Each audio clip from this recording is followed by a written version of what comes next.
Hey, with you, teacher Augusto Coutrin. And now, we're going to see the adverbs used with the present perfect. Agora a gente vai concentrar nos advérbios usados com o present perfect. Come with me.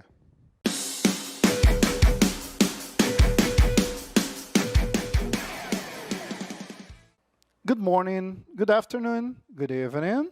Now, let's see the main adverbs used with the present perfect. Os principais advérbios usados com o present perfect.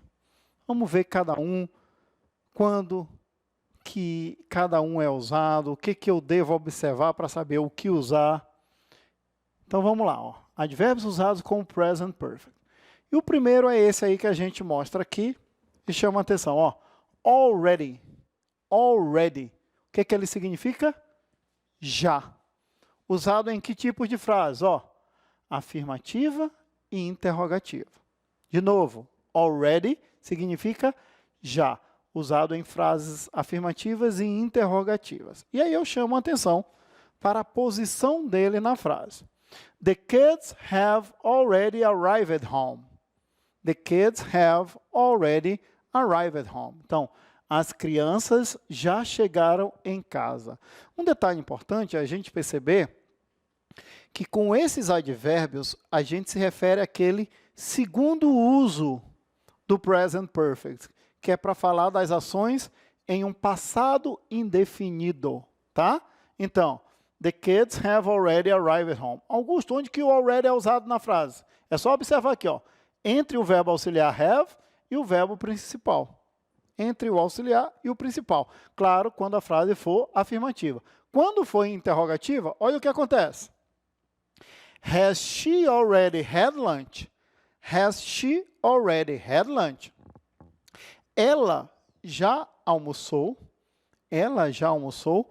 Quando eu tenho uma interrogativa, o verbo aqui, ó, have, aqui no caso has, que é auxiliar, ele vem antes do sujeito. Então, has she already, e aí depois do already, eu vou usar o verbo principal no particípio.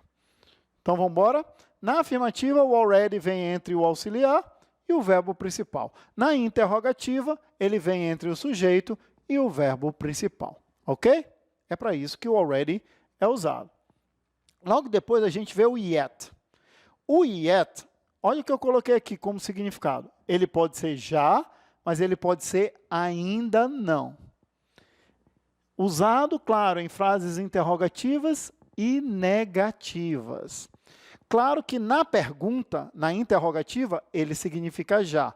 E óbvio que na frase negativa, ele vai significar ainda não. Mas o que eu quero chamar a atenção de vocês? Olha para cá. Has the bus arrived yet? Ó, onde ele foi usado? No. It hasn't arrived yet. Olha onde ele foi usado. Portanto, o yet, além de ser usado em frase interrogativa e em frase negativa, ele deve ser usado no final dessa frase. No final. Então, se a frase é interrogativa, é já. Se a frase é negativa, é ainda não. Ó, has the bus arrived yet? O ônibus já chegou? O ônibus já chegou? Olha a resposta. No, it hasn't arrived yet. Não, ainda não chegou. É muito comum responderem assim, ó, de maneira bem objetiva. Not yet. Not yet. Not yet. Ainda não. Ainda não. Ok? Então, o yet significa já, usado em frase interrogativa e negativa, sempre no final. Na interrogativa, ele é já. Na negativa, ele é ainda não. E aí a gente vê o próximo advérbio, que é o ever. Ever. O que significa ever? Esse também significa já, indicando alguma vez, dando ideia de oportunidade. Ei, você já fez isso? Tá? Esse é o tipo de frase onde você deve usar o ever. Quer ver? Pensa comigo. Qual é a diferença de dizer assim, ó, ei, você já jantou? Ou então, você já foi à Europa? tem sentidos diferentes, não tem? Você já jantou, então alguém já esperava que era hora de você jantar. É uma ação comum. Então, neste caso, eu não posso usar ever. Eu teria que usar o already ou o yet no final. Mas se eu quero indicar algo que seja incomum, indicar que aconteceu alguma vez, dando uma ideia de oportunidade, aí eu devo usar o ever. Olha um exemplo aqui, ó. Have you ever seen the rain? Aqui até é o título de uma música. Você já viu a chuva? Parece uma pergunta tão besta, só que ele complementa, né? Have you ever seen the rain coming down on a sunny day? Né? Você já viu a chuva caindo em um dia ensolarado? Have you ever been to Japan? Você já foi ao Japão? Have you ever eaten snake? Já comeu cobra? Have you ever eaten caviar? Já comeu caviar? Have you ever seen a ghost? Já viu um fantasma? Então, para esse tipo de pergunta, a gente deve usar o ever. Claro, como ele é usado na interrogativa, ele vem entre o sujeito e o verbo principal. Ó, has he ever been to Barreirinhas? Ele já teve essa oportunidade de ir, de estar em Barreirinhas? Então, para esse tipo de pergunta, a gente deve sim usar o ever. Have you ever been to? Have you ever done this? Have you ever flown a plane? Já viajou de avião? Então, é esse tipo de frase que o ever indica. Cadê o just? O que é just? Talvez vocês lembrem já de terem assistido algum filme de fora, algum filme americano, e quando sai um casal da igreja, bem atrás no carro aparece lá, just married, que quer dizer o quê? Recém-casados. Ou seja, o just com o present perfect indica que a ação acabou de acontecer. Olha aqui, ó. She has just arrived. Ela acabou de chegar. They have just done the test. Acabaram de fazer o teste ou a prova.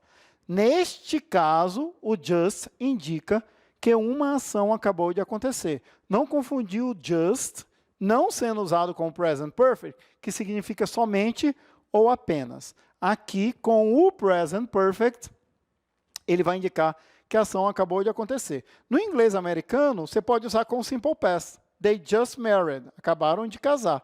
No inglês britânico, tem que ser usado com o present perfect, ok? Tá? E aí, esses outros advérbios de frequência também podem ser usados com o present perfect. Só para a gente relembrar, o que é always? É sempre, né? Sempre. Often, frequentemente. Usually, geralmente. Sometimes, às vezes, e never, nunca. Então, eu também posso expressar o present perfect usando esses advérbios. Por exemplo, você quer dizer que nunca fez alguma coisa? Claro, você vai usar o never, mas usar o auxiliar e depois o verbo principal no particípio. Olha aqui o exemplo. He has never smoked. Smoke é o verbo fumar. Então, o que eu estou dizendo? Que ele nunca fumou. Tá? He has never smoked. O never entre o verbo auxiliar e o verbo principal no particípio. Ok? He has never smoked. E aqui o often, que é frequentemente. Eu tenho, ó, they have often spoken about epidemic disease. They have often spoken about epidemic disease. Então, eles frequentemente falaram, né, sobre o quê? Sobre doenças epidêmicas ou sobre epidemias. Tá? Você pode usar qualquer um desses advérbios de frequência também no present perfect. Aí é estabelecendo a relação entre passado e presente. Ok? So, it's time. We'll finish here and we'll meet next class. Bye-bye.